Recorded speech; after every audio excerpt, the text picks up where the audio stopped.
Sambhajinagar NIA कडून देशविघातक कार्य करणाऱ्या तरुणांवरती देशभर कारवाई केली जाते आहे। अनेक ठिकाणी छापेमारी सुद्धा करण्यात आलेली आहे। आज पहाटेपासूनच महाराष्ट्रातील 3 ठिकाणी NIA आणि ATSच्या पथकाची छापेमारी आणि कारवाई बघायला मिळालेली आहे। अधिकचे अपडेट घेऊयात आमचे प्रतिनिधी माधव सावरगावे यांच्याकडून।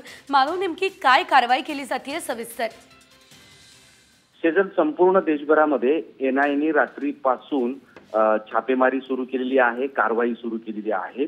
देशविघातक कृत्य करणाऱ्या आणि जम्मू काश्मीरमधील एका संघटनेशी संबंधित असणाऱ्या आणि काही विघातक कृत्य करण्याचा प्लॅन असणाऱ्या तरुणांना NIAने ताब्यात घेतलेला आहे। आणि ती संयुक्त कारवाई छत्रपती संभाजीनगर म्हणजे महाराष्ट्रातल्या छत्रपती संभाजीनगर, मालेगाव आणि जालन्यामध्ये झालेली आपल्याला सूत्रांनी माहिती दिलेली आहे। NIA आणि ATS या दोघांनी संयुक्तरित्या रात्रीपासून ही कारवाई सुरू केली आहे। पहाटे काही जणांना ताब्यात घेतलं आहे। त्यांच्यावर आता सध्या कारवाई नंतर कागदपत्र घेणे किंवा इतर निश्चितच माधव, धन्यवाद दिलेल्या सर्व अपडेटसाठी।